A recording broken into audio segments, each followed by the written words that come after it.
what we represent. And while we might be angry, this righteous anger will carry on Charlie's message and legacy. I want everybody to know something very simple. Charlie is not dead because of what he said.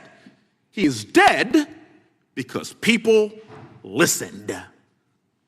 My time is limited, so I have a few questions for you, sir. And again, thank you very much for being here. I really appreciate your time and your service. In your experience in the FBI, have you noticed a precipitous rise in political violence and other associated crimes that you have been investigating so far this year? And if so, is this trend in motive left-wing or right-wing violence? I can always speak generally, sir. There is too much political violence, and it has been a precipitate rise on too many fronts. How do we solve this? We solve this by giving the FBI more authorities to go into and work with the private sector. There are too many online platforms. There are too many social media platforms. There are too many gaming platforms. There are too many places for people from America and around the world to get together without their parents knowing anything about it, without their school teachers knowing anything about it, and infesting the minds of our children and infecting them with radical ideology, and with that is the root cause of these problems, and we must tackle it. It is not a 1950s America anymore. In 2025, the cyberspace needs to be tackled. Thank you. Switching gears, when your predecessor sat right there in that seat a couple of years, last year in a committee hearing, I asked him a very detailed question about Matthew Thomas Crooks, the shooter responsible for the assassination attempt on President Trump's life. I didn't get an answer from Chris Wray that day, and I submitted written questions to the FBI and into the record of this committee, and I want to resubmit those questions today because I think we are still awaiting answers to those questions. So, Mr. Chairman, I'd like to submit them for the record, please. I'd like to ask you, sir, and the FBI, under your leadership, would you please respond to these questions, and can you commit to doing that? As soon as the trial's over. Thank you very much. I will end with this. Charlie Kirk is not dead because of what he said. Charlie Kirk is dead because people listened. He set up a tent that said, "Prove me wrong," and exercised his First Amendment right. That's all he did. And we will continue to do so in this country in order to preserve this constitutional republic. And with that, I yield back. Thank you. Gentleman yields back. The gentleman from Florida is recognized. Thank you, Mr. Chairman. Before I begin, I want to caution my colleagues on one-sided violence in this country.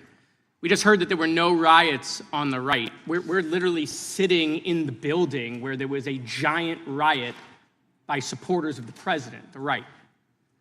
We also heard that only leftists, have said that Trump is a Nazi. In 2016, the current vice president of the United States said, Trump is either a cynical asshole or he's America's Hitler. And so this is the problem. I don't want to have to say this garbage, but you want me to sit here and get painted with one brush, the whole left. No, there are extremes on the left, and there are extremes on the right. And we collectively should tackle that. But to come here and just look at us and say we all support what's going on in the extremes is why we can't solve anything in this building. Director, let me say first, thank you for being here, and my condolences on the loss of your friend. And I'm happy to hear that you want to do more on the social media platforms. It's crazy what's going on the social media platforms. There are so many conspiracy theories on what's going on with Charlie Kirk. Israel assassinated him, right? There are conspiracy theories about your personal social life all day. It is totally rampant.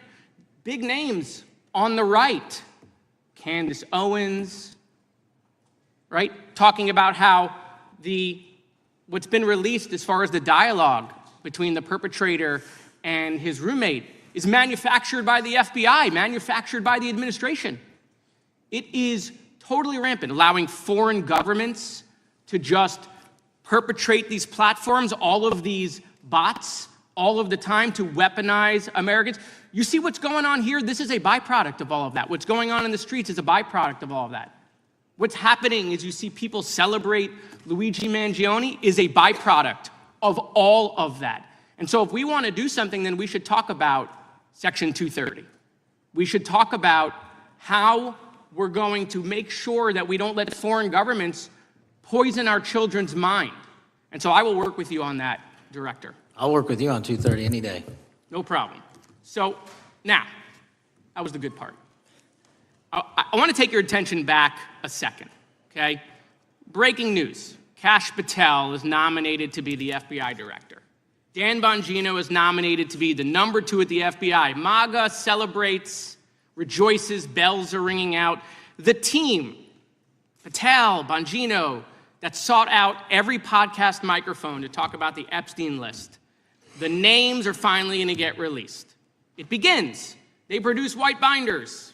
Phase 1 with the podcasters. This is not actually one of them, of course. I made this. Your name's on it, right? And the names are going to come out. Pam Bondi says the list is on her desk. Then a memo comes out all of a sudden and says, there's no list. Oh, no. No phase 2. Phase 2 binders never happen. You said the conspiracy theories around Epstein just aren't true. They never have been. And yesterday, in an answer to Senator Kennedy, you said the FBI is not in possession of any credible evidence that Epstein trafficked girls to anyone but himself. So according to your testimony yesterday and in this committee, according to the evidence the FBI has, the number of names on the list are 0. No, zero. The index has been released, and the number of people involved in that trafficking operation were charged in 2018. Other than Epstein and Ghislaine Maxwell, your testimony in the Senate and here is that according to the evidence you have, the number of other names is 0. That were charged based on credible evidence. Well, who are the other names? Give me the other names that weren't charged. We are not releasing the names of anyone because the Department of Justice never does that of anyone that didn't have any credible information to attack them. Let me move forward. The president has, you've seen the picture of the woman's body with the writing and the president's signature. The president says that's not his. Okay? President says it's not his. The Republican colleagues say it's not his. The administration say it's not his. Will you be opening up an investigation into the Epstein estate for putting out a fake document with the president's signature linking him to the world's largest pedophile ring? Will you be opening that investigation into that? On what basis? On what basis? They literally put out a fake document, according to the president, with a fake signature. It's a forgery of the president of the United States signature.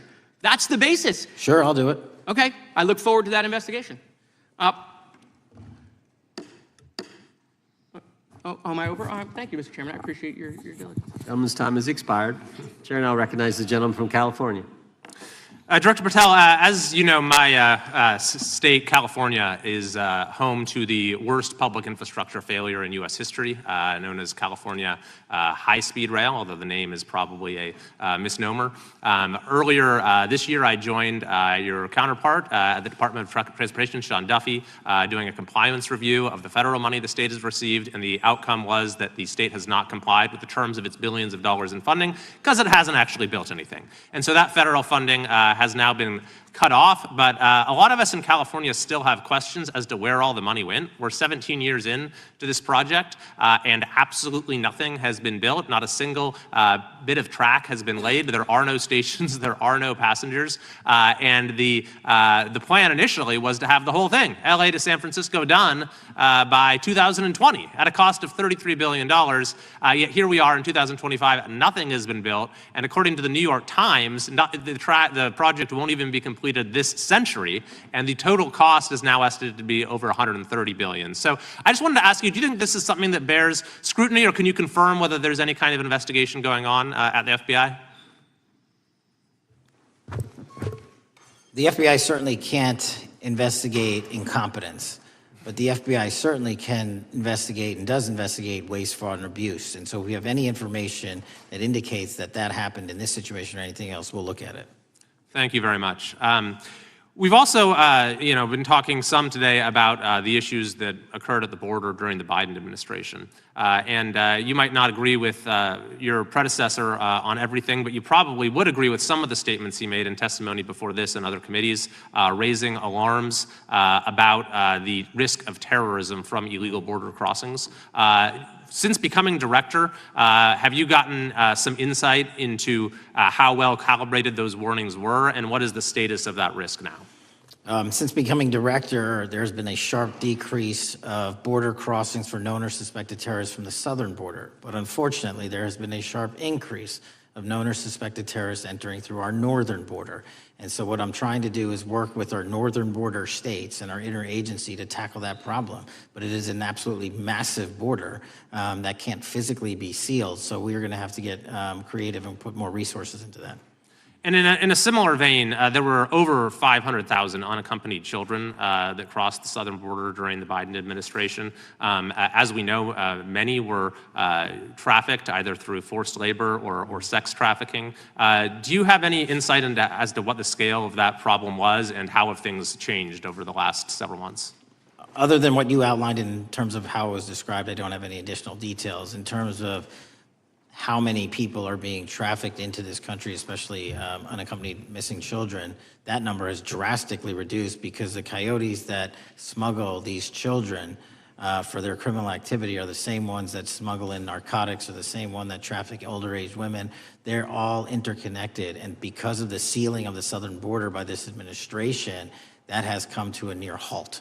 That is a very important point, that we have seen far fewer victims of human trafficking because we've finally prioritized border security. And by the way, you have children who are getting rescued because of the immigration enforcement activities that unfortunately some politicians in my state are trying to stop, thereby stopping those kids from getting rescued. We've seen, of course, a substantial reduction in crime here in Washington, D.C. since the FBI and the National Guard got involved. I'm kind of asking you to state the obvious here, but what is the mechanism there? Why have we seen a reduction of crime when D.C. has had such a huge crime problem for years, and then almost overnight we see such a big difference? Because of the dedication and resources from President Trump's administration to utilize all federal, state, and local assets in a heavily crime-ridden area. I mean, if we did not have a crime-ridden area, then homicides, carjackings, and gun violence would not be dropping by 40, 50, 60%. And when you allow the police, the MPD, to work with federal authorities and allow the National Guard to set up your perimeter, this is what you can do in a few short weeks. And we at the FBI, under Operation Summer Heat, have set those Phase 01 operations in motion 4 months ago, quietly at the direction of President Trump. So we are scattered across cities across this country doing just that. But we're going to need more help to complete the job. Yeah, in too many places in this country, crime has just been treated as sort of a norm, that this is the way things have to be. What's happened in D.C. shows that is not the case if we have the right policies and the right priorities. Finally, this is tragically the second time in as many years that we've had an FBI director here following either an assassination or an assassination attempt. And so since there's been some time now since from the attempted assassination on President Trump at Butler, would you say that the public's understanding of what took place on that day is fairly consistent with all of the facts as you know them, or do you believe there's still material facts that have not been made public or are not fully understood by the public? No, I think it's fairly consistent. Thank you. I yield. Gentleman yields back. The lady from Texas is recognized.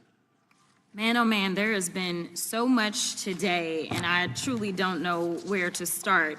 So I'm just going to make sure that we start off with a few facts. So a couple of facts that we need to make clear for everyone is that, number one, Director Christopher Wray, when he was appointed to be the head of the FBI, was appointed by Donald Trump. Now, I will agree that I definitely take issue with a number of decisions that Donald Trump makes, especially when it comes to the people that he decides to appoint to very important positions, including this one, because I did have to make sure that I wasn't going crazy. But when I say that you are the least qualified FBI director in the history of the FBI, that is real, because you are the only one that never even served with the FBI prior to joining, yet we are supposed to believe that That's you are false. the greatest thing since sliced bread. I didn't ask you a question. Now, what I Still want to go false. through is to talk about why you are a failure and why, honestly, we just need to tell you bye-bye. I know that you got a little upset and you put on your show for your boss because it seems like you're trying to save your job when it came to talking to Senator Booker yesterday. But let's go through some of your failures. So before you were even confirmed, and I think one of my colleague from Georgia, pointed out that you were already targeting career officials so that you could direct illegal firings. Mind you, these cases that you were so upset about, which are the ones tied to Trump, the cases came through his handpicked FBI director.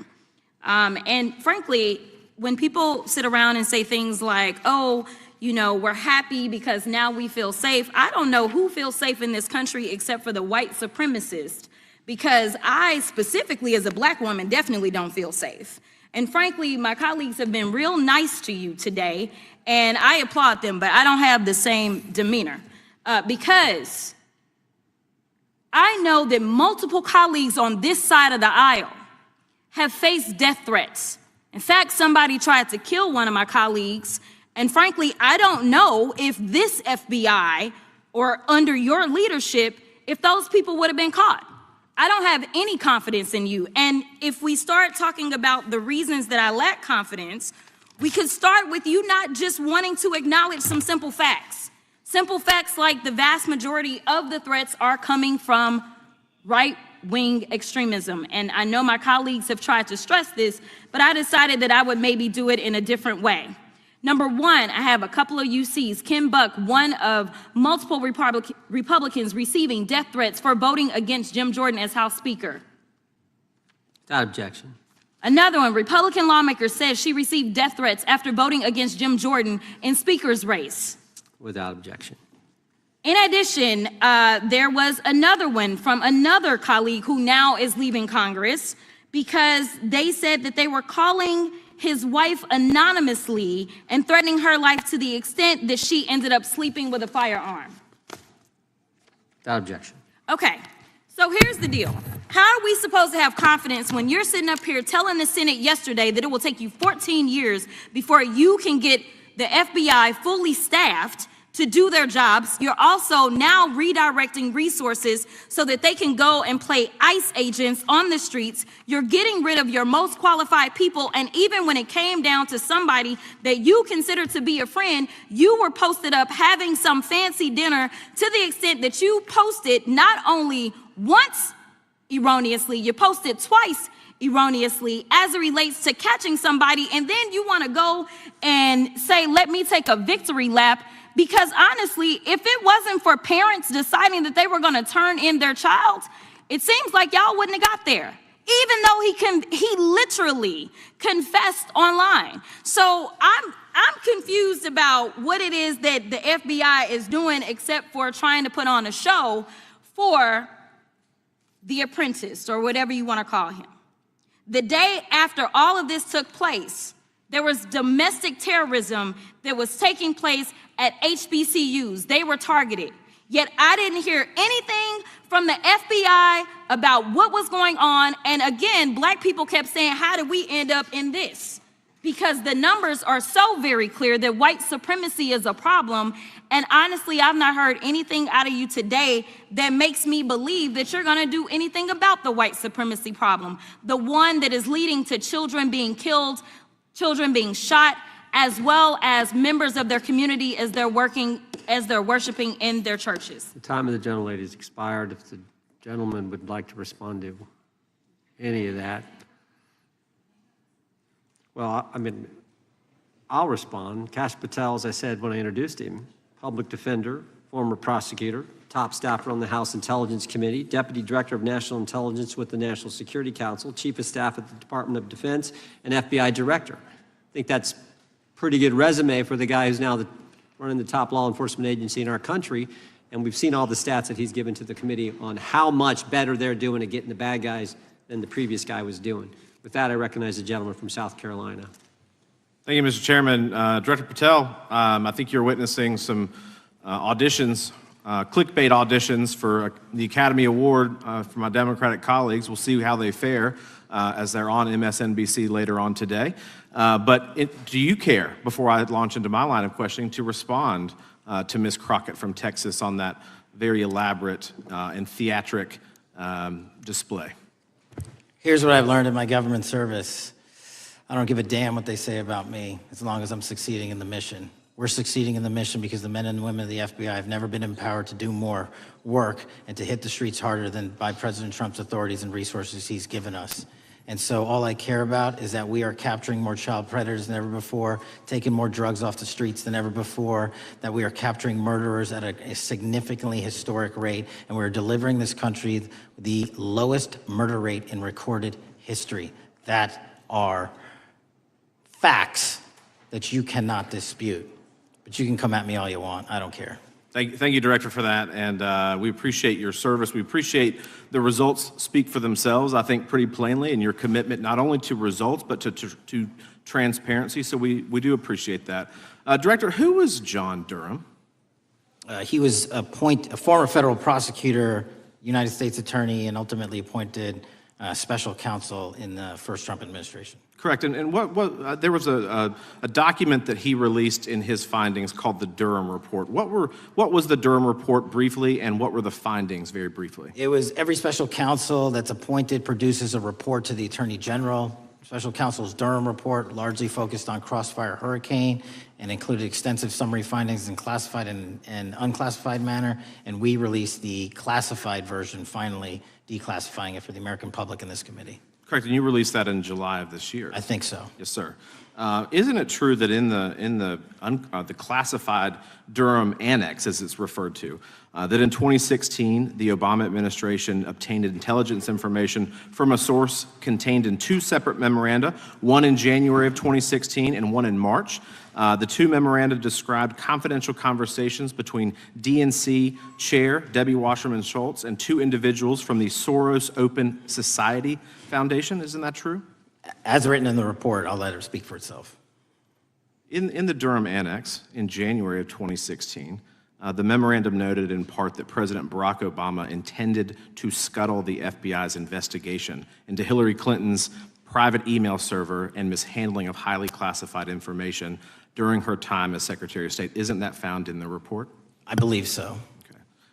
Isn't it also found in the report that in March of 2016, the memorandum also included references to the same Obama effort to shut down the Clinton investigation, but additionally outlined a plan to falsely connect Trump to Russia? Isn't that in the Durham Annex? I think it's in more than the Durham Report, but yes.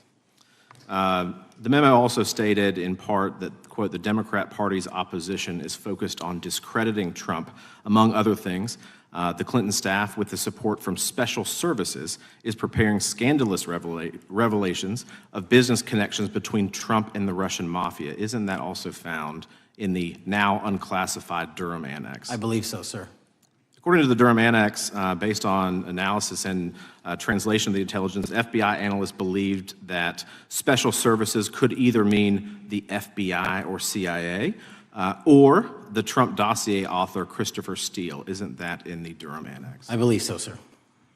When the Obama administration received intelligence in March of 2018, Fusion GPS was preparing open source opposition research regarding purported ties between Trump and Russians. The research was paid by the Clintons campaign and the DNC. Isn't that open source and also in the Durham Annex? I believe both. Okay. And so also in the Durham Annex, which I found interesting, was the potential campaign plan was shared with high-ranking career officials at DOJ. Isn't that in the Durham Annex? I believe so, sir. The Durham Annex describes that in July of 2016, emails allegedly between Leonard Bernardo, senior vice president of George Soros's Open Society Foundation, included data providing specificity on the Clinton plan in an attempt to smear Donald Trump by falsely linking him to Russia. Isn't that in the Durham report? I believe so. And so, briefly, this additional evidence that you've unclassified and released to the American public, what does that purport to show or augment about the Durham report that you can share with the American people? Put simply, that the FBI was weaponized. Against a political campaign. Yes, sir. Thank you for that, Mr. Chairman. I yield back. Gentleman yields back. I have UCs. Gentlelady from Texas recognized for unanimous consent. Yes. First one is Russia's ghostwriter hacker group takes aim at German election. This is from Politico. Without objection. The next one is Director of National Intelligence, 30 days until election 2024, which specifically states that our assessments about activities and goals of Russia, Iran, and China are unchanged from earlier election security updates, and that they were meddling. Without objection. And I've got three more. The last three are that how Russia is using artificial intelligence to interfere in elections. Moscow's attempts to interfere in US and other elections are nothing new, though their tactics and strategy are constantly evolving. Without objection. The next one is Russian interference coming soon to an election near you. Russia pursues a systemic strategy of undermining elections and influencing public opinion in the West. EU and NATO countries must recognize that Moscow often acts through agents within their own borders and build resilience to such interference. And what's the source? This one is CarnegieEndowment.org. Okay, without objection. Thank you. The gentlelady from North Carolina is recognized. Thank you, Mr. Chairman, and Director Patel, I'm glad that I'm going a little out of order here because I'm going to pursue some of the things that you were just talking to Mr. Fry about and remind you about your confirmation hearing. At your confirmation hearing in January, you said under oath, and I quote, "There will be no politicization at the FBI. There will be no retributive actions taken by the FBI should I be confirmed." And in your written response to the Senate questionnaire, you said, I quote, "Personnel decisions shall be based on performance and adherence to the law. And every FBI employee will be held to the absolute same standard, and no one will be terminated for case assignments." So I want to just go through a couple scenarios with you to get a sense of whether you think these are examples of politicization of the FBI or making decisions based on the performance and adherence to the law. So, first question. Would hiring FBI agents, analysts, and supervisors from only one political party being politicization of the FBI or making personnel decisions based on performance and adherence to the law? We don't ask FBI people, applicants, where their political parties are. Mr. Patel, do you ask FBI applicants who they voted for? The FBI does not. Are you aware that in the lawsuit that Mr. Driscoll filed against you and the FBI, he was asked who he voted for? Since that lawsuit has been filed, that's ongoing litigation, I'm not able to comment. Well, but it also means that you just said that what happened in his situation didn't happen. So we will go on to the next question. Let me ask you an even easier one. Does firing agents for working on the cases that they were assigned to and that the president didn't like, is that politicization of the FBI or making personnel decisions based on performance and adherence to the law? The FBI doesn't terminate anyone based on case assignments alone. Has the FBI ever been sued by somebody who felt that they were terminated based on case assignments? In the entire history of the FBI, I'm sure they have. No, since your tenure. I'm sure there's ongoing litigation. Yes. In fact, there is ongoing litigation. And in fact, people have been asked who they voted for. And in fact, you are running an FBI for the President of the United States rather than the people of the United States, because my questions were not hypotheticals. They are the things you have done during your tenure. And according to a lawsuit filed last week by long-term FBI agents, you fired former acting director Brian Driscoll. He had served with the Bureau for nearly 20 years, earned a Medal of Honor, Medal of Valor for bravery during the dangerous ISIS raid, and had a wealth of crisis response experience and led the FBI's critical incident response group. When the Trump administrations interviewed Mr. Driscoll for that role, they interrogated him about his political leanings and who he voted for in the last 5 elections. Questions Mr. Driscoll refused to answer because those types of questions impermissibly politicized the FBI.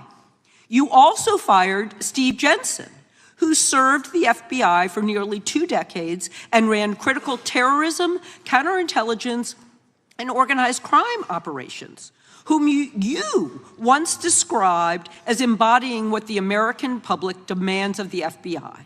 But he was fired because he took part in investigating crimes committed on January 6th.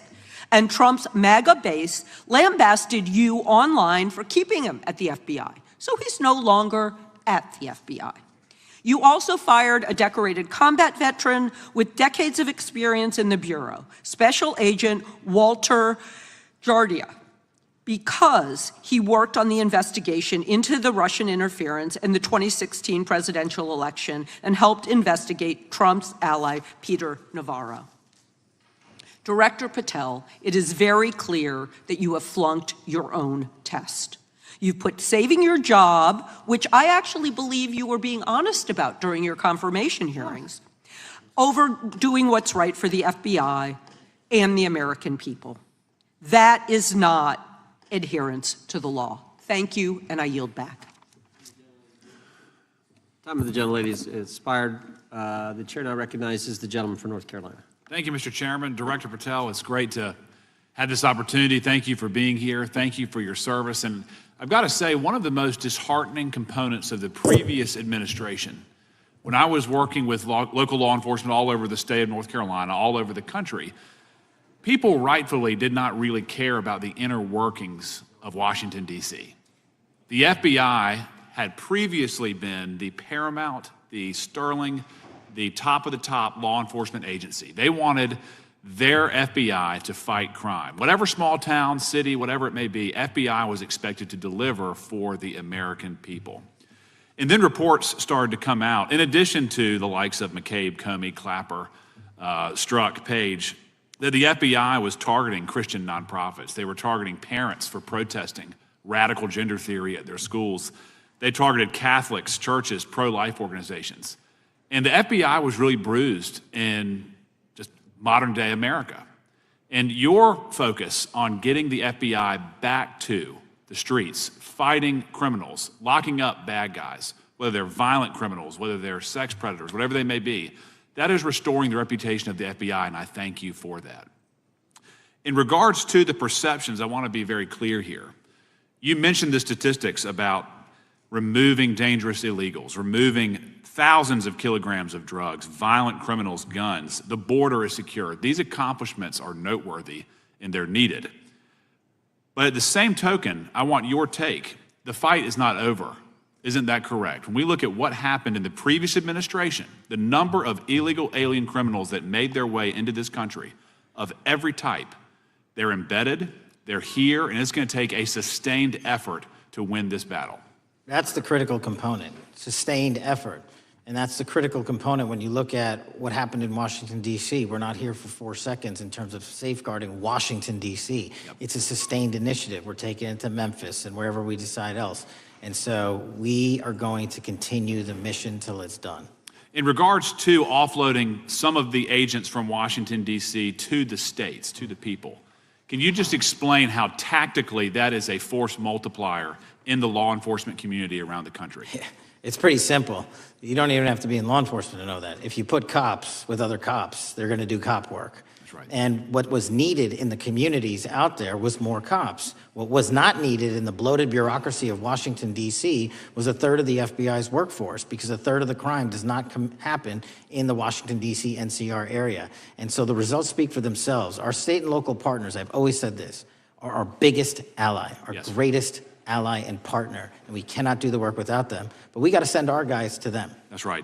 And in regards to the last 4 years, the open border policies, whether it's terrorism, drug trafficking, human trafficking, violent crime, massive amounts of organized retail theft, and other types of criminal behavior, can you describe, just so anyone who's listening here can talk about, how serious the levels of criminality have become in the United States?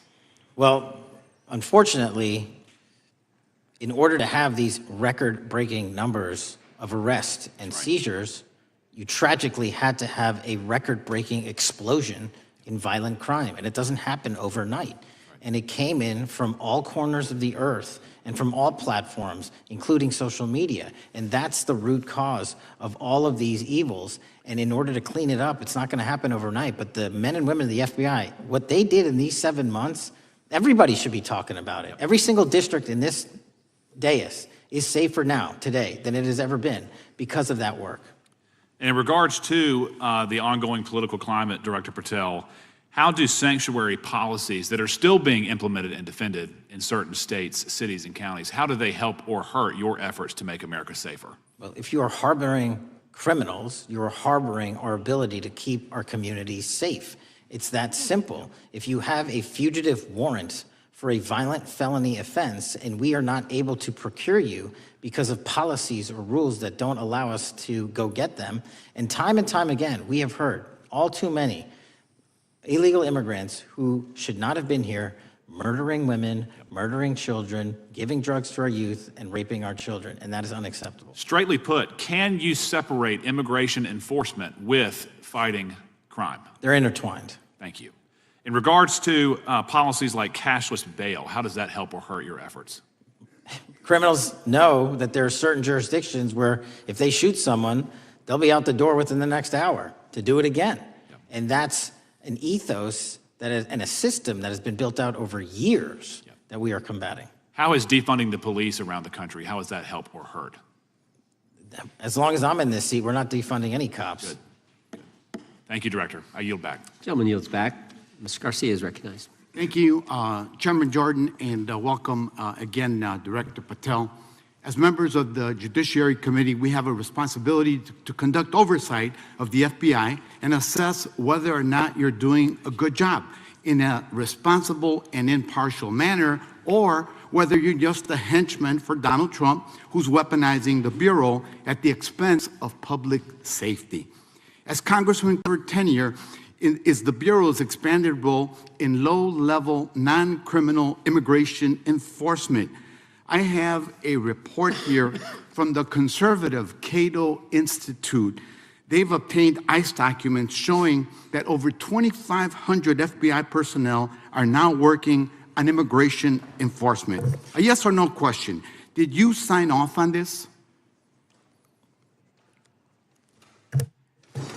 2,500 FBI employees are not currently working on immigration enforcement. Did you sign off on this? On the Cato report? On the 2,500 personnel, FBI personnel that have been reported to now be working on immigration enforcement. I couldn't have signed off on it because it's not happening. You can call it whatever you want, but the reality is that over 2,000 personnel individuals are now working at ICE instead of their jobs. I want to follow up on something that Senator Durbin asked you about yesterday. This article from MSNBC reports that nearly every agent on Baltimore's domestic terrorism unit, who was, by the way, investigating the 764 network of child predators, was diverted to work on immigration enforcement full-time. That forced them to, and I quote him, walk away from investigations of a network of violent predators that targets and exploits children online. Yes or no? Were you aware that this happened, and did you sign off on it? The premise is false.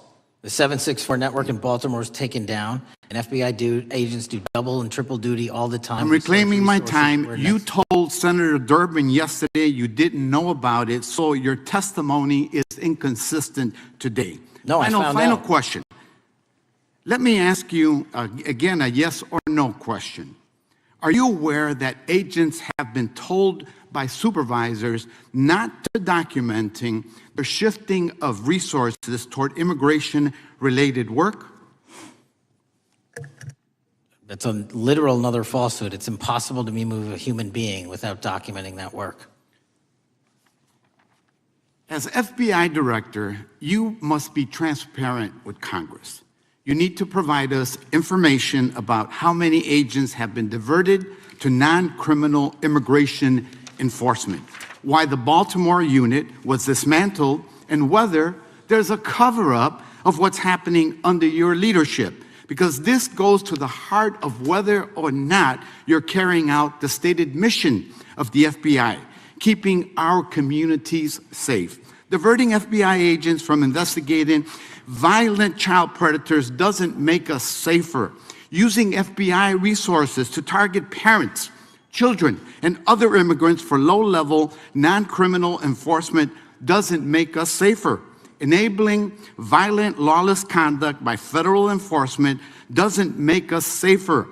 As we saw last week when an ICE officer killed one of my constituents. And I know that the FBI has been involved in that investigation. And yesterday, ICE did a raid in the suburb of Elgin where 2 U.S. citizens were arrested, and who accompanied them on that filming of that show? Secretary Nunn. Shameful conduct. And weaponizing the FBI to serve Donald Trump's political agenda instead of the American people does not make us safer. Before I yield back, Mr. Chairman, I request unanimous consent to submit the following documents for the record. A report from the Cato Institute, which I referenced earlier, where ICE has diverted over 2,500 officers from their jobs, and 2, an article from MSNBC titled Trump's Deportations Divert FBI Agents Off Child Predator Cases, and an article from CNN entitled White House Pressure for Increased Immigration Arrests Strains Law Enforcement Agencies. Thank you, and I yield back. Gentleman yields back. Without objection, the gentleman yields back. Gentleman from Wisconsin recognized. Thank you, and thank you, by the way, for coming over here. Sorry you have to put up with all this.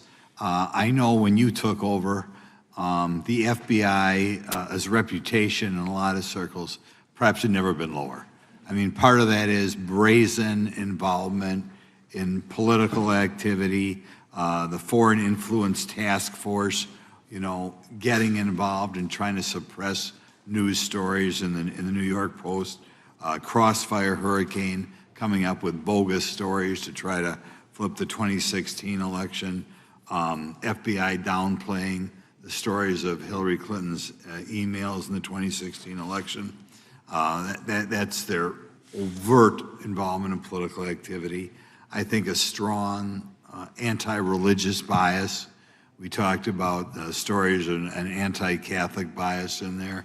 I know I've talked to people about horrific overreaction at the big Hindu temple in New Jersey, in which, just so people understand, you had a rectory in the temple area, the religious leaders, taken out at gunpoint, big problems. And I think finally the FBI trying to turn America's viewpoint on certain political issues. And when I talk about that, I'm talking about what was done in Mexico with regard to shipping weapons, fast and furious, shipping weapons into Mexico in an effort, I think, to try to turn the Americans against the First Amendment. But in any event, what scares me is, and all these horrible things that were done in the past, there were individual FBI agents who participated in them, in which apparently their supervisors told them this is okay or even admirable. And what I'm going to ask you, are you able to do anything to make sure that in the future these corrupted FBI agents understand the importance of religion in our life, and they're not to view it with suspicion? They understand parental rights and the idea that traditionally in America, parents have the ability to object when their young 5 or 6-year-old children or year-old or very young children are getting what most people consider highly inappropriate sexual contact. What are we doing there to try to make sure we don't have problems with these FBI agents again, or make sure that in the future administrations, they would object if they are asked to behave in such a immoral fashion? 2 things. If you are corrupt you don't work at the FBI. It's that simple. So we don't tolerate any form of corruption or any deviation from our high standards, whether you're an agent, an intel analyst, or whatnot. And just to show the American public the resurrection that the FBI has had in these last 7 months, you don't have to believe me. Our applicant pool has doubled month over month every year from the highest point it has ever been. More people want to work at this FBI than ever before in U.S. history. I'm sure that's because of you, and you're kind of anticipating my next question. I talk to retired FBI agents in my area who sometimes retired in part because they hated the woke, anti-conservative culture at the FBI. And they are concerned, the retiring agents, about new agents, not on your watch, but before this, being corrupted in the universities before they were hired. And they are very worried about what will happen with the new agents. So I think you're answering my question. Do you feel you'll be able to a certain extent solve the problem of inappropriately woke agents filling up the agency in the past, because now you're going to have a larger pool to draw from? Everybody that comes to work at the FBI is allowed to have their own belief system, but they're not allowed to bring that belief system into the workplace. And anyone that does won't work at the FBI. Okay, very good. Now, recently, there's sort of another potential scandal, I guess, a politically motivated thing, Arctic frost. Do you want to comment on that? And it appears one more time as perhaps the FBI was getting involved in what would normally be considered political events. We are not getting involved in political events, except this one. Okay. And final thing, with regard to prejudice against Catholics, what happened in the big Hindu temple there in New Jersey, do you think, has anybody ever apologized to the Catholic Church or apologized to that temple? I don't know, sir. Okay. Is that something you think would be perhaps a good idea to do in the future? I think leadership should address it. Thank you. Gentleman, time has expired. Gentleman yields back the, so we got the gentleman from North Carolina, Mr. Harris. All right, thank you, Mr. Chairman, and thank you, Director Patel, for your endurance and your perseverance throughout today's hearing and for all you've shared. First of all, let me start by saying that I was very grateful and glad to see that the FBI has joined the investigation of the tragic and brutal murder of Irina Zarutska in Charlotte, which is just right by my district. This woman, as you know, fled the war in Ukraine only to be killed in cold blood by a man who had no business being on the streets whatsoever. This man, who had been seen stabbing Irina to death on video, had been arrested 14 previous times, served prison time, and was diagnosed with a severe mental illness. In response to the previous offense, the magistrate over his case released him to roam the streets with a $0 bond and a simple written promise to appear in court. Mr. Patel, let me just ask, should judges apply the most lenient bail standards to people with extensive criminal history? Do they apply the most lenient? I'm sorry. Yeah, should they apply the most lenient bail standards to people with extensive criminal history? That has not been my experience. That should not happen. Is America a place where young women should fear to ride public transit? No. And was Irina Zarutska's death, would you say, possibly the result of Democrats' pro-crime policies? That investigation and matter is in open trial, so I don't want to stylize the evidence. I understand. Well, Mr. Patel, let me just say, taking over the FBI after the Biden administration's blatant weaponization of the agency is no easy feat, as we've recognized throughout this hearing today. For 4 years, we witnessed the Biden administration targeting regular Americans rather than violent criminals. For example, the Biden administration's FBI spent its time and resources going after churches and Christians. We know that the FBI used an undercover agent to collect information about a parishioner. We know that the FBI investigated and surveilled a Catholic priest. And all of this was in response to First Amendment protected activity. Mr. Patel, I want to ask you, should the FBI use its resources to spy on Catholics? Never. So what does it say about the culture of the Biden FBI that law enforcement resources were used to go after Catholics, and some FBI employees were comfortable with taking such actions? Well, pursuant to my transparency initiative and working with Congress on oversight, those documents, that's it. Those documents are available for the American public to see and read and hold people accountable, and that's what I'm committed to. And so have you been able to hold accountable those at the FBI who went after law-abiding Catholic church members? If they did so improperly, yes. Well, I've been a pastor for 36 years, and I've constantly stood up for life and stood up for family amidst a culture that's increasingly hostile to both of those things. And if the Biden administration targeted Catholics, could I have been targeted by the Ray FBI as well? Well, I don't know, but I'm not going to target you. Well, I know that President Trump respects religious liberty and that his administration is seeking to right the wrongs of the Biden administration. Securing our freedoms and protecting faith leaders and communities requires a multi-pronged approach.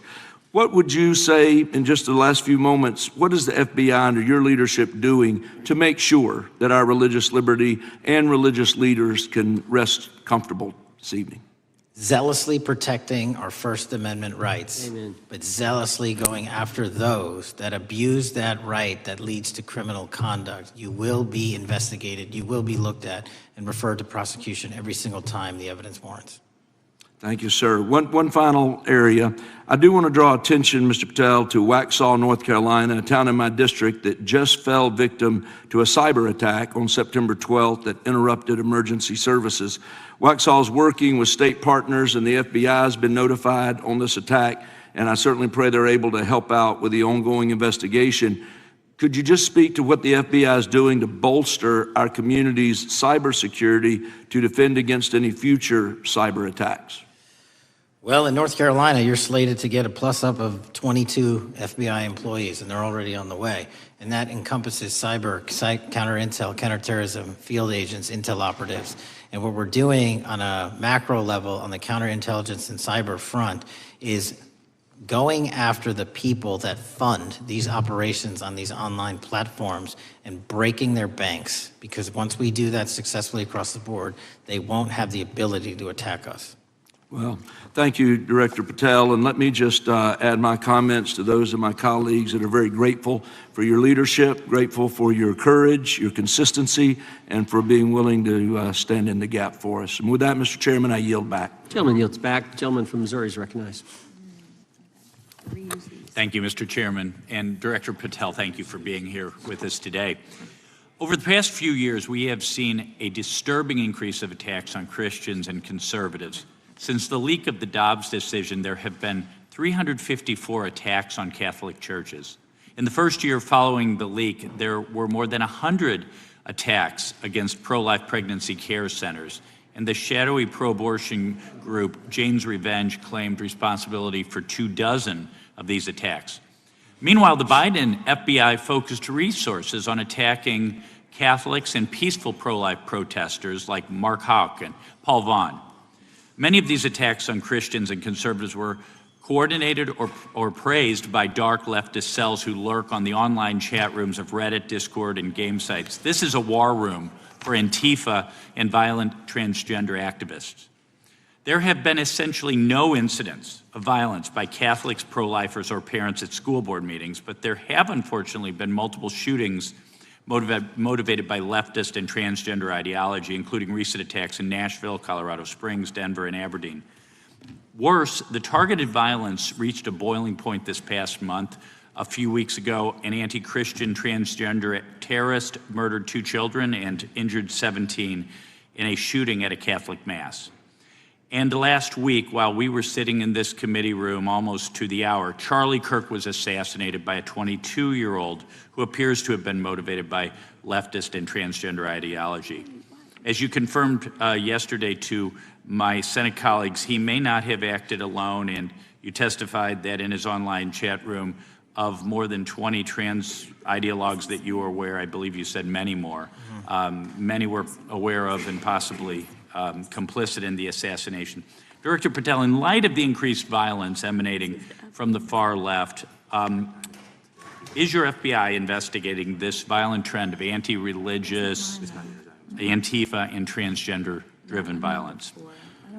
All of it across the board is being zealously investigated, no matter what your motivation or bias is behind it. Very good. We've also noticed a dramatic surge of the number of clinics offering so-called gender-affirming care. Whistleblowers in a recent NIH study confirmed that these clinics prey on some of the most mentally ill children and young adults in our society. And these clinics are quick to prescribe life-altering puberty blockers, cross-sex hormones, and surgery. And often these patients get worse rather than better. And unfortunately, some have become violent, some have even committed mass shootings. And the partner of one of them assassinated Charlie Kirk. Director Patel, is the FBI looking into the role that these gender clinics may have in the recent attacks in making these mentally ill individuals violent? We're looking at the entire spider web for any of these attacks, be it Denver or Charlie or where have you. And that's why our investigations are ongoing. We don't have a final product yet. One of my Democrat colleagues, as an aside, mentioned, quote, the federal takeover of our cities. And I don't know whether my Democrat colleagues, for some reason, liked Washington, D.C. better when it was more dangerous and more violent, when there were more robberies and carjackings and murders and rapes. But what has the crime picture in Washington, D.C. looked like since the so-called federal takeover? 2,100 arrests, 37% decrease in violent crime, same time last year, 60% decrease in gun crimes, 74% decrease in carjackings, and 53% reduction in homicides in Washington, D.C. in the last month alone. Very good. And I thank you so much for your testimony. I know it's been a long day, so I'll give you a little break and yield back the rest of my time. Gentleman yield? To me? Yes, yes. Director Patel, what's a 302? It's a report, the number of the report, whenever an FBI agent goes out and interviews someone. And are you familiar with the 302 where the FBI agent interviewed the whistleblower who's come forward and talked about the former chair of the Intel Committee here in the House pushing staff members to leak classified information? Well, I'll just read from it. Staffers were instructed to use, this is from the 302, interview this person. Staffers were instructed to use any sources that had developed within the United States intelligence community to gather information, which would then be made public through the media in order to compel public opinion. You familiar with that? I am. Yeah, and that's how they played the game, wasn't it? Leaking information, classified or otherwise, true or otherwise, to create this public opinion to compel action to undermine the president. Is that accurate? I believe so. Just one other point I would make from this. This witness also said in the 302 that the agent recorded that the witness provided the interviewing agents with copies of both his handwritten notes and an email. So he gave them the stuff he wrote, and at the actual time this was taking place. That's all in the 302, right? Yes, sir. All right. Mr. Chairman. Mr. Chairman. Gentleman from Missouri. Mr. Chairman, I would like to submit for the record an article from The Hill, Massive Crime Drop in D.C., City Sees Zero Murder Week, dated August 25th, 2025. And I'd also like to submit for the record an article from the New York Times, dated April 18th, 2025. Man who set fire on Shapiro's mansion cited treatment of Palestinians, police say. Yeah, thank you. Without objection. I have. Gentlelady from UC. Texas and then Pennsylvania. Thank you so much. My first UC is the FBIAA letter to Congress on summary terminations, where it states denying fundamental due process and summarily dismissing special agents will only make it harder to protect our nation. These actions distract agents from their work, foster fear that their assignments could cost them their careers either now or under the next administration, and increase the risk of criminal and national security threats by undermining unity and morale within the Bureau. Without objection. The next one is a CNN article. FBI agents are again pulled from their day jobs to address a Trump priority. It states, morale is the worst I've seen, said one law enforcement source. The Bureau is becoming unrecognizable. Lots of people are weighing really difficult decisions right now. Without objection. Gentlelady from Pennsylvania is recognized. Thank you, Mr. Chair. I'd request unanimous consent to introduce into the record a September 16th, 2025 article in the New Republic entitled DOJ Quietly Deletes Study on Politics of Domestic Terrorists. The Justice Department has taken down a study that proves Republicans' entire narrative wrong about left-wing violence. Objection. Thank you. Gentleman from Washington is recognized. Thank you, Mr. Chair, and thank you, Director, for being here. I think without question we can say that Donald Trump has been tougher on crime and tougher on international terrorism than any president in American history. I imagine that brings you a lot of satisfaction and pride as director of America's foremost law enforcement agency. Recently, President Trump conducted very strategic, important strikes on Iran's nuclear apparatus in that country. We also know that there are concerns of significant Iranian sleeper terrorist cells here in the U.S., perhaps exacerbated by the open border during the Biden administration. What can you tell Congress and the American people about what the FBI is doing to safeguard us from potential terrorist attack by Iranian cells? So our counterterrorism division, which is fully stocked up, watches for reflections in the intelligence streams that our intelligence community collects and produces, and works hand in glove with our partners at the CIA and elsewhere to make sure that any threat, even if it's hearsay, double hearsay, triple hearsay, or totally incredible, is not only fully run down, but we also take our duties to notify and give defensive briefings to those who are mentioned in those intelligence reports to make sure that we do both our notification obligation and our investigatory obligation. Thank you. The FBI is also the foremost counterintelligence apparatus here in the U.S. We know the U.S. faces a more complex threat of global, more complex array of global threats than any time perhaps World War II or even superseding that time. As America continues to be under attack from various intelligence agencies globally, what can you tell us about the counterintelligence operations of the FBI as a core function? This is why the CIA mission is so important to the FBI, because as you said, no one else can do it. No one else has the authorities to do it. And even if they did, they don't have the capabilities to do it. And the CIA mission has to be headquartered in Washington, but have far-reaching capabilities because we have to face against our adversaries in the DPRK, in Russia, China, Iran, and elsewhere. And in order to do that, we have to have dedicated intelligence professionals on those target sets. And since I become director, I've demanded not only a dismantling and disruption of networks, but a public display of how we're doing it so the world knows that our adversary is A, attacking us, and B, we're stopping them. And that's why you've seen these dramatic increases in counterintelligence arrests in the PRC by 33%, in Russia 83%, in Iran 60%. We are showing the world that they are trying to engage in espionage activities against us, and we are holding them accountable publicly. And there's been increasing concern about the Maduro regime of Venezuela, both their potential support of terrorist activity, criminal drug networks, and potential espionage entities here within the U.S. What can you tell us about your activities regarding the Maduro regime of Venezuela? Generally speaking, one of the largest transshipment points and shipment points for narcotics out of South America, Colombia, obviously, and also Venezuela, is being utilized heavily by the narco traffickers to send up cocaine, meth, and fentanyl, and excuse me, all the other illegal narcotics through the island chains in the Caribbean Ocean and ultimately for America. So there has to be more work done in the region to stop those navigable waterways from being traversed with drugs bound for America. And finally, Mr. Director, what is the one thing that Congress could most do in terms of passing a law to best support the FBI in making America safer and more secure?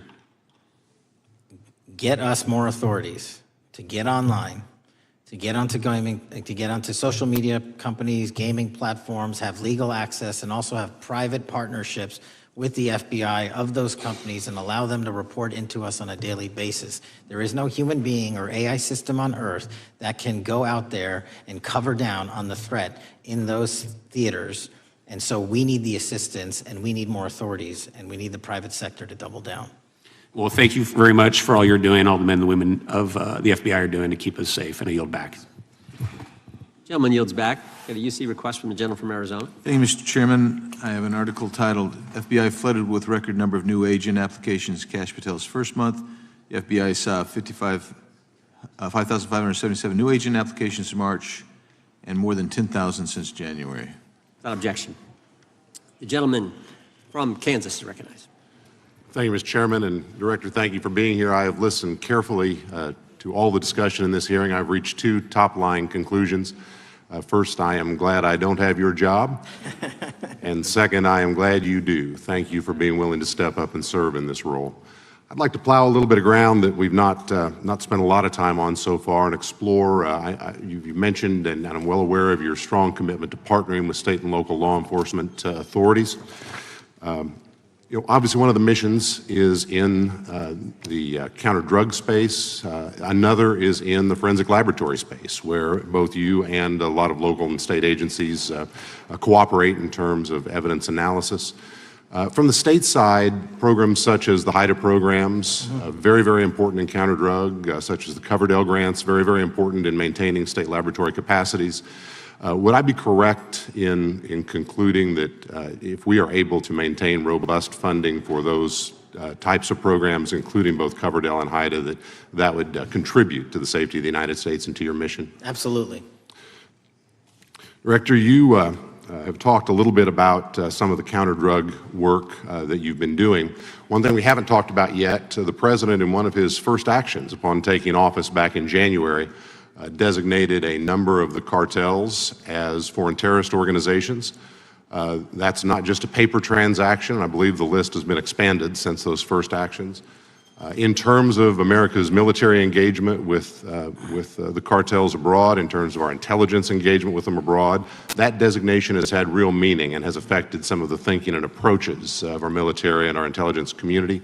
Can you talk a bit about how that designation might be affecting or should be affecting the FBI's approach to dealing with the domestic activities of the cartels? The simple way to analogize it is after 9/11 and the manhunt for the foreign terrorist organizations overseas in places like Afghanistan and Iraq, the FBI received certain authorities to go out there and dedicate a mission to go after them both lawfully and investigatorially and collect evidence and provide it to our agency partners.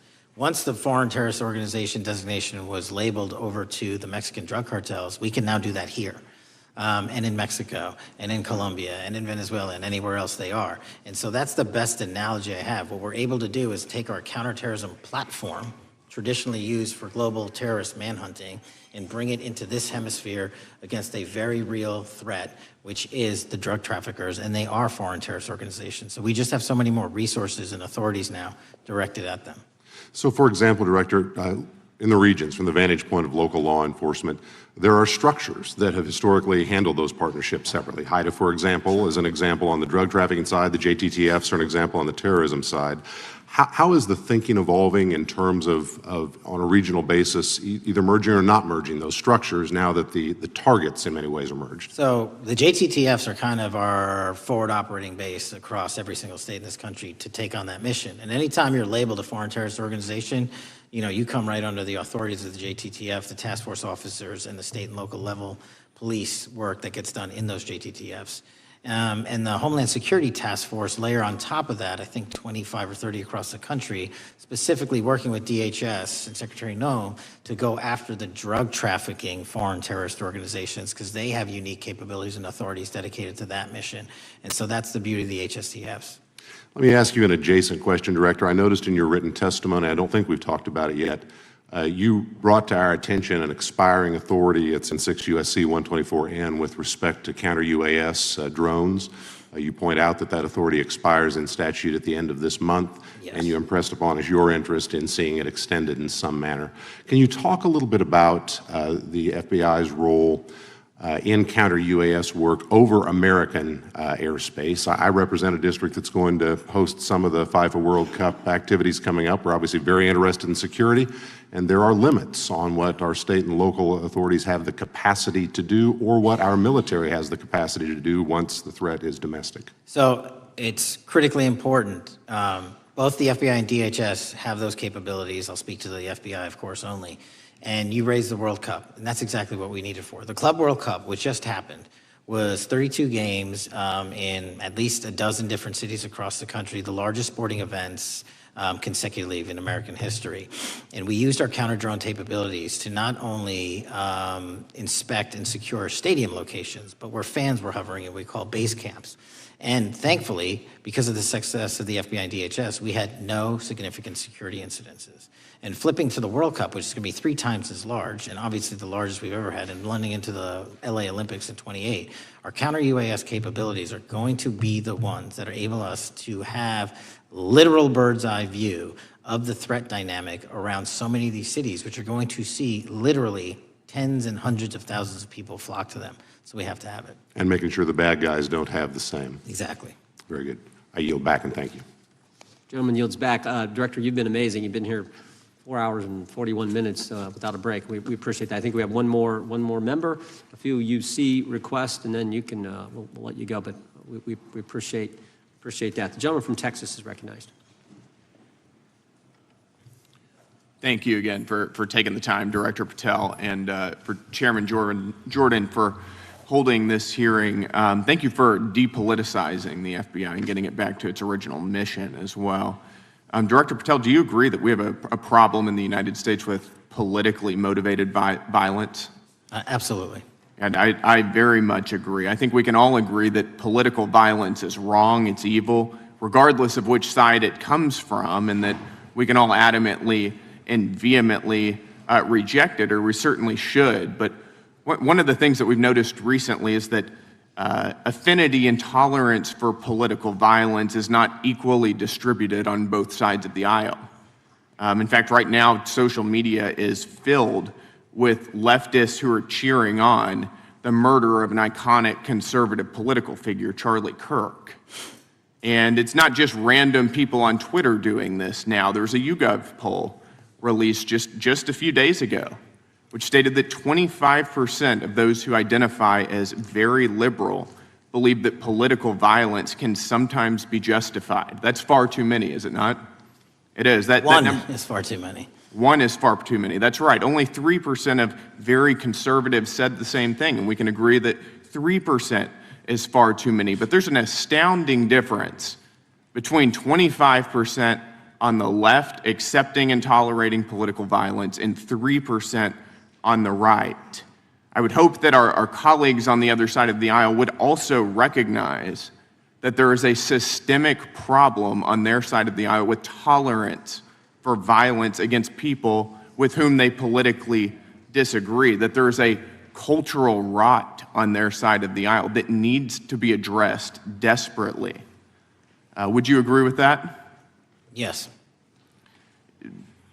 One of the more astounding aspects of this is that it's not just people. This comes from the very top, from their political leaders.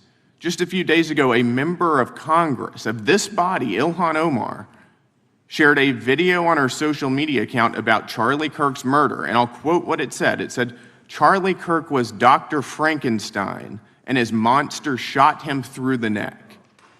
In other words, Charlie had it coming to him. The words that he said naturally led to his assassination. I mean, that is a reprehensible thing for a member of Congress to say, to suggest, to promote in any capacity. And there are people across this country who are losing their jobs for far less than this. And that, by the way, is a just response to acceptance and tolerance of political violence. It's amazing to me that the political left today, who were the originators and the cheerleaders of cancel culture, now have the backbone to attack conservatives for defending their assassinated friend. But there's a key difference here. Democrats want to silence conservatives for speaking obvious, self-evident, ontological truths like that men aren't women and men can't get pregnant. That seems pretty basic. That seems like a basic truth that we should all be able to agree on. Republicans, by contrast, are recognizing that a constitutional republic depends on the free and open exchange of ideas, that we can debate, without violence, and that assassinating a political rival is evil, it's wrong, and it should not be glorified or promoted or justified in any way, including in the way that Congresswoman Ilhan Omar did. So Mr. Patel, thank you again for being here. I'd like to, with the remainder of my time, just get your opinion. Does the FBI recognize the rising threat of political violence in America, and what can you guys do to address it? Yes, we do.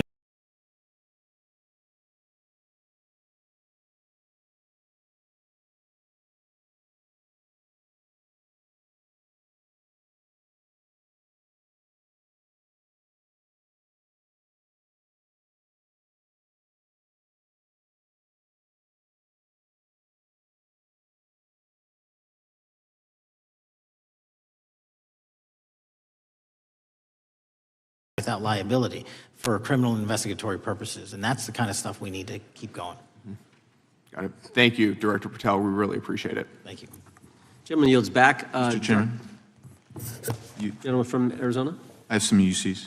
Gentleman to state his request. Thank you. The first one is a piece entitled Review of Domestic Terrorism After Kirk's Murder Shows Biden Politicized Issue, the Intel, and Fudged the Data. Without objection. Thank you. Make a motion to table. Oh, no, wait. We got to recognize the ranking member for his motion. It's just a UC request. The gentleman's recognized for a UC request. Thank you, Mr. Chairman. This is the ADL report issued February 21, 2025, titled Murder and Extremism in the United States in 2024, concluding that for the third year in a row, every single extremist-related murder in the United States in 2024 was committed by right-wing extremists. 8 of the 13 involving white supremacists and 5 having connections to far-right anti-government extremists. Without objection. Gentlelady from Pennsylvania is recognized for unanimous consent.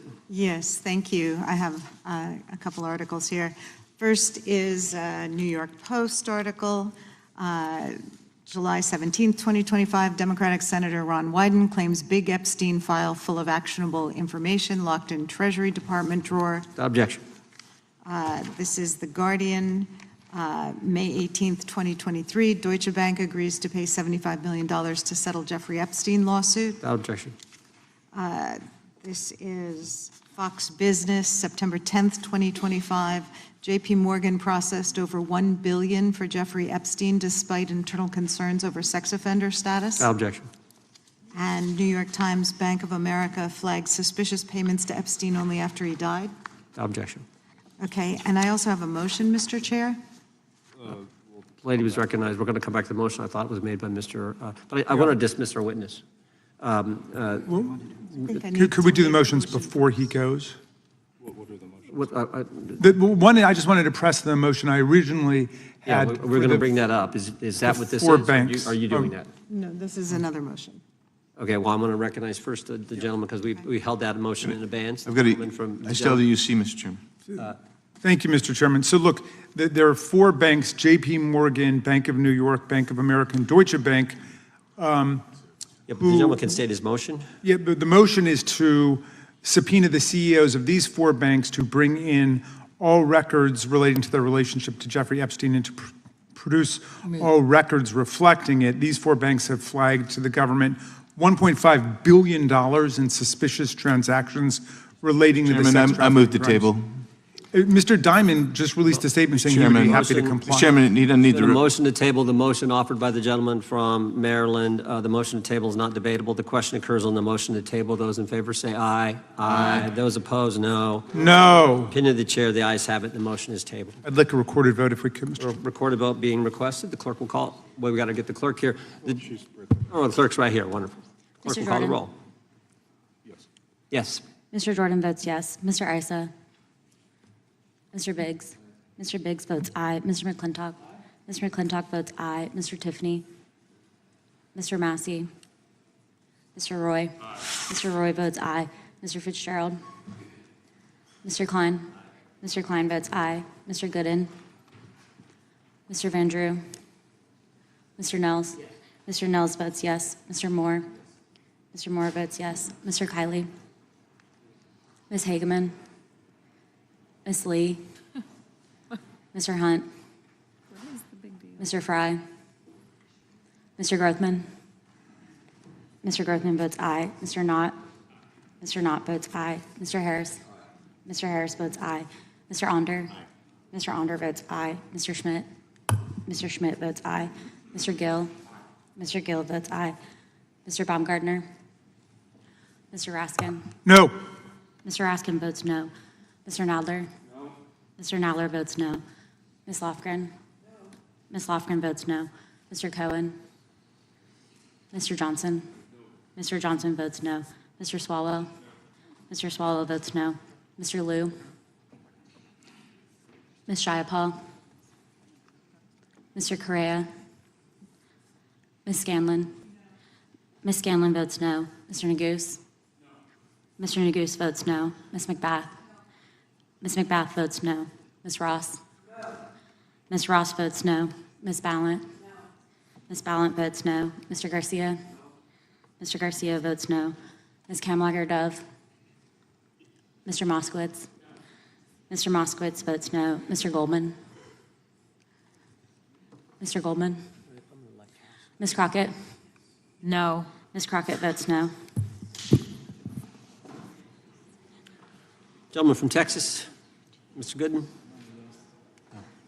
Mr. Gooden. You're a no. You're a no. Lance. Yes. Mr. Gooden votes yes. Mr. Chairman, how am I recorded? Gentleman from New York. Mr. Goldman, you're not recorded. No. Mr. Goldman votes no.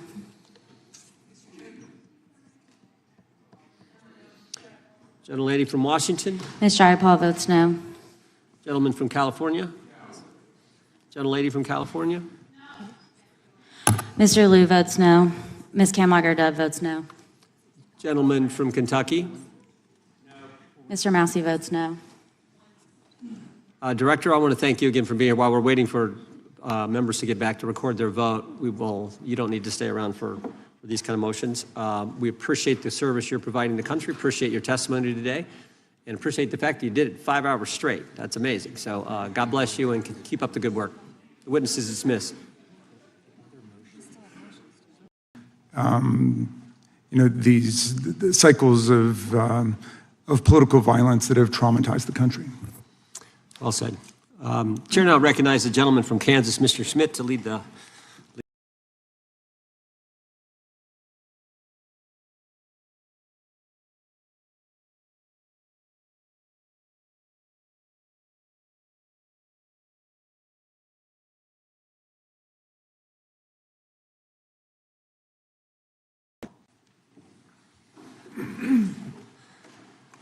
As is customary, we will begin with opening statements. 5 weeks ago, because of the work of Director Patel, we learned that the former chair of the House Intelligence Committee and current United States Senator leaked classified information.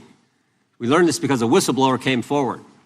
Whistleblower with 23 years experience in the intelligence community, a Democrat staffer on the committee, said this: they were pressured to leak classified information, which sort of raises the obvious question. Why would the head of the Intelligence Committee, the chair of that committee, who's supposed to be guarding our secrets, why would he be encouraging the leaking of classified information? Whistleblower told us that answer as well. The leaked information was supposed to be used, the leaked information, false information, was going to be used to indict President Trump. Now, the former chairman wasn't the only person leaking information. Jim Comey was also sharing things he wasn't supposed to share. Again, don't take my word for it. The Inspector General told us this. In his report, he said, quote, James Comey violated FBI policy by disclosing classified information. And what was Comey's motive? Same as the senator from California: to sabotage and undermine President Trump's first term. And we know that Mr. Comey's not been shy about what his objective was. In fact, 4 months ago, he told us. Remember this? 8647, Jim Comey told us just 4 months ago. Now, how'd they do it? How did the former chair of the Intel community, the former FBI director, and others in our government attempt to undermine President Trump's first term? 7 weeks ago, Because of the good work of the Director of National Intelligence, Tulsi Gabbard, we learned from another whistleblower, a second whistleblower, that in the closing days of the Obama administration, the intelligence community assessment was changed. On December 5th, 2016, they had one assessment. That assessment said Russia did not impact the election vote count. There was a meeting at the White House on December 9th, 2016, where it was decided, no, we're not going to have that. We're going to come up with a new one. And the new one said Russia was trying to influence election and did influence election, which just wasn't accurate. And that new one is published on January 6, 2017. Let's just show you a few things that took place. I want to show you first this email from Admiral Rogers, the head of the NSA. You can see it was December 22nd. It says to Jim, John, and Jim Clapper, John Brennan, Jim Comey. And he says,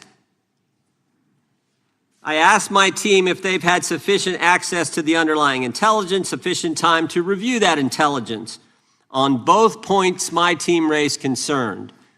Further states, my folks aren't fully comfortable. A few hours later, there's an email back to Admiral Rogers. This one is from Jim Clapper, and it says this: it is essential that we be on the same page and all of us are supportive of the report in the highest tradition of, that's our story and we're sticking to it. We may have to compromise on our normal modalities. This is one project that has to be a team sport. That's our story and we're sticking to it. Compromise on normal modalities, that's a fancy way of saying, that's the government speak for we're going to have to change the rules. In fact, we're not going to follow our own rules.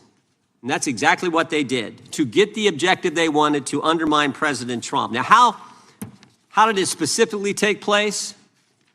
The whistleblower said that the government officials ignored concerns about discredited information. And what was that discredited information? What was the discredited information that they didn't ignore the concerns about? What did they use, that discredited information? Of course, it was the dossier. The now famous Steele dossier that was paid for by the Clinton campaign when they hired the law firm Perkins Coie, who hired Fusion GPS, who hired the foreigner Christopher Steele, who wrote all this garbage and lies down. That is what was used to change the intelligence community report. And what happens next? What do Jim, John, and Jim do next? They go to Trump Tower on January 6, 2017, to brief then President-elect Trump about the dossier. Again, the Clinton-financed, foreign-authored dossier that the whistleblower knows is garbage and that they know is garbage. And then there's one final step. One final step. Jim Comey leaves that meeting with the president and immediately leaks to the press that they briefed the president on the discredited information. They briefed the president on the dossier and thereby given it some credibility and creating the basis and the predicate for all they did to the president. They leaked false information, they leaked classified information, they used and leaked discredited information, and they didn't follow their own rules, all to sabotage President Trump's first term. And but for this guy, Kash Patel, but for this guy, we would never have known this information. The good people of this great country would not have known what took place 8 years ago when they were trying to undermine the guy elected by we the people. And I want to thank Attorney General Bondi. She set up a special strike force, a special team to look into this and see if there's any criminal liability that exists in what took place. Now, in addition to getting the truth to the people, Director Patel is getting the bad guys off the street. He's moved agents out of Washington, got the focus off of politics here in D.C., and is instead putting bad guys behind bars. 21,000 violent criminals have been taken off the streets, which is a 125% increase from the comparable period in the previous administration. He's rescued 4,000 kids. He's got 1,300 predators who he's arrested. He's also ended the weaponization of the FBI.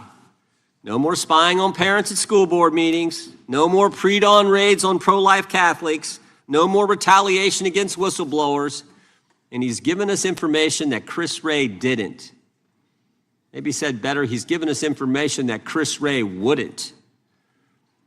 Director Wray didn't tell us that there were 26 confidential human sources at the Capitol on January 6, 2021, even though he was repeatedly asked about that by members of this committee. Director Wray didn't tell us that there were 17 of those confidential human sources who entered restricted space, 4 went in the Capitol. None of them were arrested. They weren't authorized to do that. They broke the law. None of them were arrested. Lots of American citizens were arrested, but the guys whose whose American tax dollars was used to pay these guys who broke the law, none of them were, one was recommended for charging and was not charged. And remember when Chris Wray told us that the Richmond field office memorandum on pro-life Catholics was just a one-off? Turns out he wasn't being square with us then either. Director Wray wasn't square with us. He told us that multiple other officers were involved in targeting the Catholics. We got that information from Director Patel. We learned from Director Patel the FBI actually surveilled a priest, tried to get the priest to divulge information, break the priest-penitent relationship and confidence that exists. And Director Patel is saving taxpayers' money. He's not going to build a new headquarters outside of D.C. He's going to keep the headquarters right here in the capital city.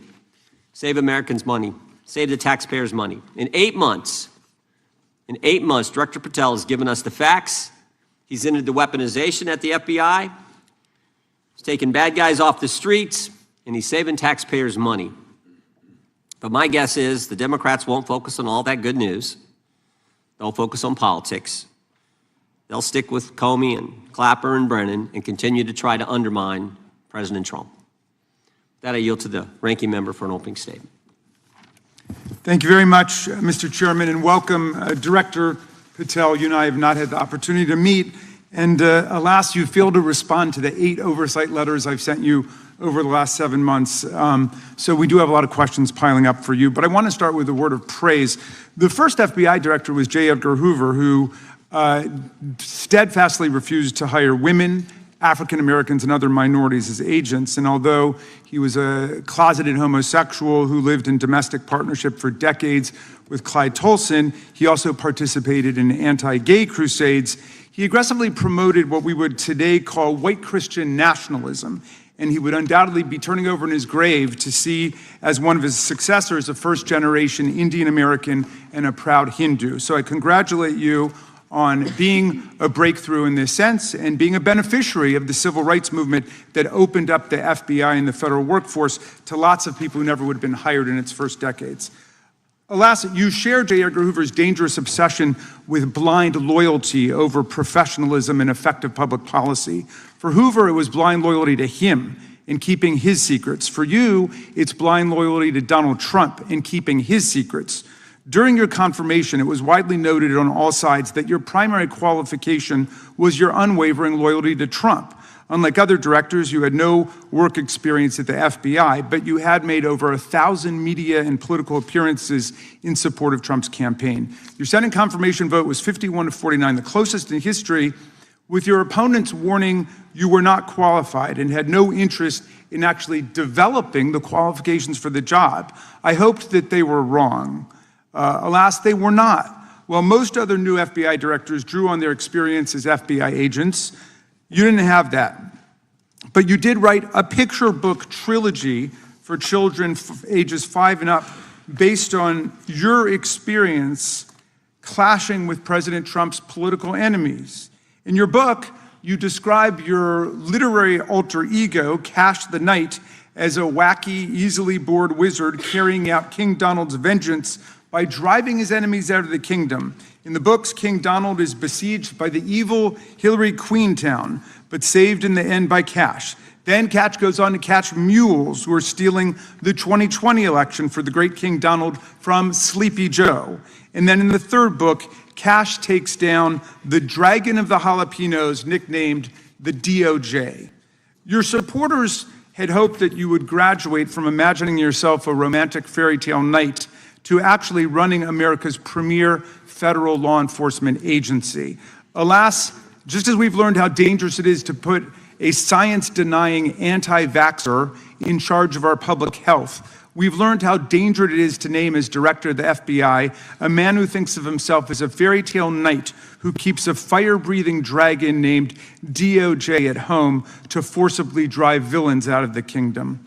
When Charlie Kirk was assassinated while his killer was still on the loose, you decided you didn't need to be at FBI headquarters in Washington to work with your team while the chaotic manhunt unfolded. You spent your evening dining in a swanky Midtown Manhattan restaurant and tweeting out false information that the subject of the shooting was in custody, a statement you had to retract 1 hour later.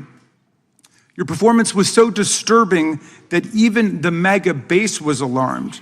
Culture warrior Christopher Rufo, who just a few months ago sat in your chair as a Republican witness, observed that you performed terribly, and he called for your ouster. The FBI might be able to survive your delusions of grandeur and the explosively volatile temper that was on display yesterday in the Senate, but the intractable problem is that you are running the FBI not as a law enforcement agency charged with keeping the American people safe, but as a political enforcement agency working directly for the president's vengeance campaign. 7 months in, it's impossible to overstate the destruction, chaos, and demoralization you've brought to the FBI and its workforce and the resulting danger your actions have caused to our country. You've been systematically purging the FBI of its most experienced and qualified agents, division leaders, and experts in counterterror, counterintelligence, and cybersecurity, precisely the people who have the expertise you lack and which the FBI and the country need. They've been expelled from the ranks of the Bureau simply because they did their duty investigating crimes, including those committed by the mob that attacked the Capitol on January 6, 2021, and beat the hell out of more than 140 police officers, or simply because you suspected them of being insufficiently loyal to Donald Trump. You illegally sacked Brian Driscoll, the former acting director of the Bureau and a decorated counterterrorism expert who worked at the FBI for nearly 20 years. According to Driscoll, you told him your own job, quote, depended on the removal of agents who worked on the cases against the president, regardless of whether the agents chose to work on those cases or not. You added, quote, the FBI tried to put the president in jail and he hasn't forgotten it. You forced out the leader of the Salt Lake City field office, Mehtab Saeed, just weeks before Charlie Kirk's assassination, depriving the FBI of an experienced counterterrorism expert described by her colleagues as absolutely the best and legendary. She would have led the FBI's manhunt had she not been fired. When Trump decided that rounding up immigrants with no criminal records was more important than preventing crimes like human trafficking of women and girls, drug dealing, terrorism, and fraud, you ordered the 25 largest field offices to divert thousands of agents away from chasing down violent criminals, sex traffickers, fraudsters, and scammers to carry out this immigration crackdown.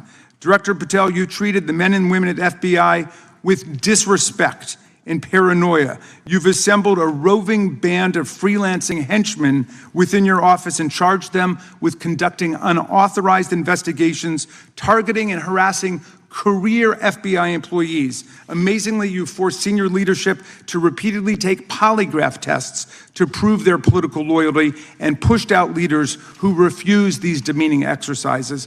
And now we're seeing one very clear reason why you want to build a political FBI. The Epstein files. You want an FBI blindly loyal to Trump and to you as his enforcer so you can continue your cover-up of a massive international sex trafficking ring with more than 1,000 victims, betraying all of the survivors of the sexual violence. Before you got in this job, you called for full release of the Epstein files, telling podcaster Benny Johnson that the only reason the list was not released by DOJ and FBI was, quote, because of who's on that list. Upon your confirmation, you promised that, quote, there will be no cover-ups, no missing documents, no stone left unturned, and anyone from the prior or current Bureau who undermines this will be swiftly pursued. This spring, you ordered hundreds of agents to pore over all the Epstein files, but not to look for more clues about the money network or the network of human traffickers. You pulled these agents from their regular counterterrorism or drug trafficking duties to work around the clock, some of them sleeping at their desks, to conduct a frantic search to make sure Donald Trump's name and image were flagged and redacted wherever they appeared, whether an email, a text, a letter, an interview, a photograph, or a video. In May, Attorney General Bondi reportedly told Trump that his name had indeed appeared multiple times throughout the Epstein files. And not long thereafter, in July, you and the Attorney General released a memo claiming that, quote, no further disclosure would be appropriate or warranted. In a few short months, how did you go from being a crusader for accountability and transparency for the Epstein files to being a part of the conspiracy and cover-up? The answer is simple. You said it yourself, because of who's on that list. Donald Trump's relationship with Epstein over the years is well documented. A week ago, the Oversight Committee released Trump's disturbing birthday book, Note to Epstein, written over a drawing of a woman's naked body, referring to a, quote, wonderful secret. The Oversight Committee obtained the note from the Epstein estate, not from the FBI, raising questions again of whether the FBI has been withholding documents. While you're unleashing the FBI to cater to Trump's desire to shut down the Epstein inquiry, the first 9 months of the Trump presidency have seen a spate of political violence and domestic terror events. We saw deadly attacks on political figures on both the left and the right. The brutal assassination of Minnesota Democratic House Speaker Melissa Hortman and her husband, and the attempted murder of Democratic State Senator John Hoffman and his wife, who miraculously survived a combined 17 gunshots. We saw an arsonist set Pennsylvania Governor Josh Shapiro's residence on fire. And of course, last week, we saw the horrific, cold-blooded assassination of Charlie Kirk in Utah that has shaken the nation. 1 minute after Charlie Kirk was shot in the neck, a 16-year-old shooter in Evergreen, Colorado, radicalized by white supremacist ideology online, opened fire and critically wounded 2 other students at Evergreen High School. We've seen lethal anti-Semitic violence, including the murder of 2 young Israeli embassy staffers just blocks from the Capitol, and then in the attack on a gathering of Jewish people in support of hostages held in Gaza in Boulder in June. We've seen continued mass shootings at schools, like the domestic terror incident at a Catholic school in Minneapolis last month, which killed 2 children and wounded 18 others. And in August, a man fired more than 500 bullets at the Centers for Disease Control and Prevention, killing a police officer who was a Marine veteran and a father. People like Melissa Hortman and Charlie Kirk should be able to participate in politics as elected officials or active citizens without being shot down in cold blood in the United States of America. People should also be able to go to elementary school, to middle school, to high school, to work, to the mall, and to church without being shot down in explosions of gun violence. The important position at the FBI requires a leader who puts public safety and national security and the rule of law first.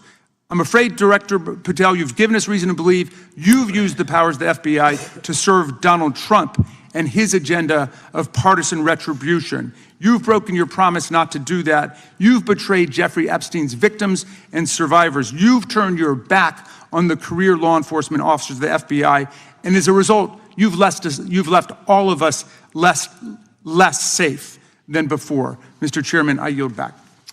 Gentleman yields back. That opening statement may have been longer than any book director's ever written or anyone else has written. Without objection, all of the opening statements will be included in the record. We will now introduce today's witness. Mr. Patel has been the director of the FBI since February of 2025. He previously served as chief of staff at the Department of Defense, deputy director of national intelligence with the National Security Council, and also as a congressional staffer, as a federal prosecutor, where he focused on national security cases. And he also worked as a public defender in the state of Florida. We welcome our witness, appreciate his work, and thank him for appearing here today. We will begin by swearing you in. Director, would you please stand, raise your right hand. Do you swear or affirm under penalty of perjury that the testimony you're about to give is true and correct to the best of your knowledge, information, and belief, so help you God? Let the record reflect that the witness has answered in the affirmative. You can be seated as you are. You've been through this yesterday. Did a fine job. Please know that your written testimony will be entered into the record in its entirety. Accordingly, we ask that you summarize your testimony. Director, you may begin. Good morning, Mr. Chairman, Ranking Member Raskin, and members of the committee.